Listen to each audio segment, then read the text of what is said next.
Do you, the Western world, know enough about the, the Prophet of Islam? No, I don't think they know enough. I think there's misunderstandings but I think that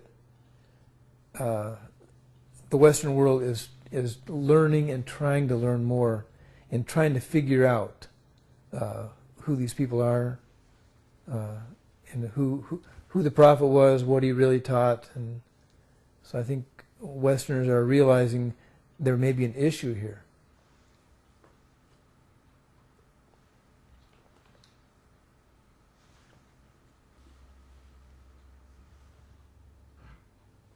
What can you tell us about the Mr. Gulen movements after your Turkey trip and seeing his followers develop wars here in the United States and all the education-based schools throughout the world?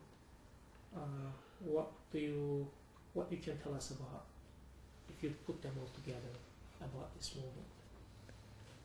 What do I think about the Gulen movement? Yes, with the dialogue works in here and all that you are seeing as an IID and the things you see in Turkey, the schools and educations and the dialogues between the... Mm-hmm. Well, first of all, it's amazing how big it is, how many people are involved, how many schools, and so I'm impressed with it because I think it can change things and it can change people, and if it encourages dialogue between people, then that's got to be helpful. So. The last question about Islam. What was the most impression things that got your attention about Islamic values or Islamic symbols when you were in Turkey, like the mosque or the call to pray or the praying people or any other arts or something about Islam got your most attention? I think the thing that struck me most was, in Christianity, there are people, we call ourselves a Christian country, but there's a lot of people that aren't Christian. We have Christian values and all that, but there's a lot of people for whom Christianity is not the center of their lives. And then there are people that become Christians and have radical change of life, and maybe they were drug addicts or they were alcoholics or they were living badly, and then they become Christians and their life radically changes for the better and their life is much better. Well, that's a common story in the United States. The thing that struck me most about Islam was that I heard similar stories in Turkey. People told me, I was living poorly and I was taking drugs and I was drinking and I was doing these things, but when I made Islam the center of my life and took it seriously, then my life became much better. Well, that's not the kind of story that American Christians think you're going to hear in Islam. So that struck me very much, that people actually find spiritual benefits and values that help their lives in Islam. Is there anything that you want to share with us beyond this question? I don't think so. I think we've covered things well.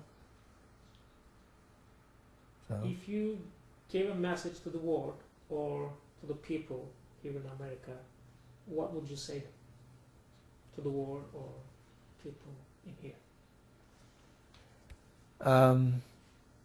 Well, I'm a Christian, so my main message would be follow Christ. Okay, but beyond that, I think that Christ said, "Love your enemy." Well, I think love is the answer. So, if he calls us to love our enemy, then even if we want to say that Muslims are our enemy, we're still called to love them. So, I think what the world needs is love, and it's kind of it's a trite statement, and a lot of people have said that over the years. But I think if Christians would act like Christians, and Muslims would act like true Muslims, then there wouldn't be the kind of problems we have in the world. Of interfaith dialogue has been founded to promote dialogue and cooperation among cultures and beliefs through direct first-hand experience. Do you think it is reaching its goals? And second part of the question, what will be your advice to improve these goals? I think that what they're doing is very good, but I think it's a huge task, because when I think of the expense and the trouble it takes to just send a dozen people to Turkey to expose them to Turkish values and Islamic values, that's a huge project, and you need to get everybody over there. You need to get 200 million Americans to go over to Turkey and spend some time, and then you need to get 150 million Turks, or however many, to come to the United States and spend some time, and then there'd be better communication. But I think it's our world is a place that needs more communication, and people need to understand and hear what they're saying. And so I think that what they're doing is good. I think that to me the task looks huge. Like it's like a small step in a huge task. So. And because of your religion editor at the newspaper, there was an issues going on in Turkey lately in media and newspapers. Because of mostly in Turkey we don't have a religion editor at the newspapers.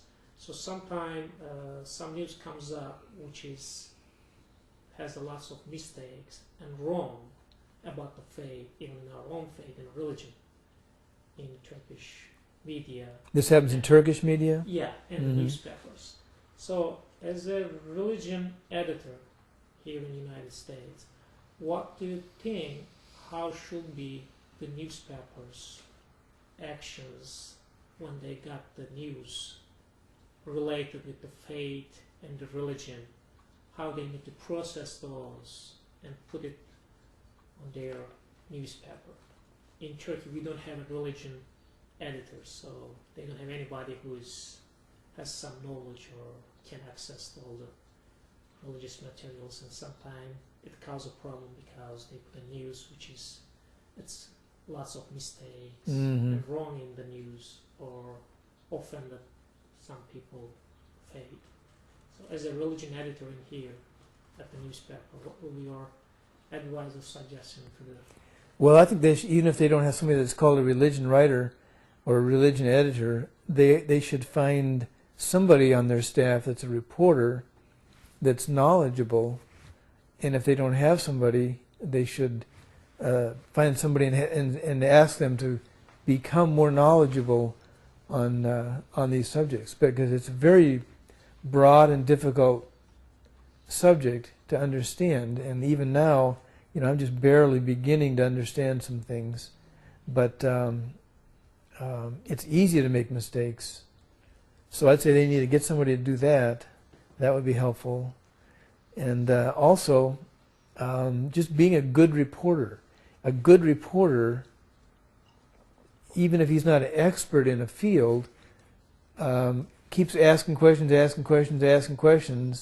until he understands it and gets it right. So, unfortunately, in the newspaper business, we have to write so fast. We have such little time, because we're writing today for tomorrow's paper. So it is difficult, but you just need to be a good reporter. Being a good reporter is the key, which means you don't make mistakes, you rarely make them. You take the time to figure out what's really going on and then handle it, write it accurately.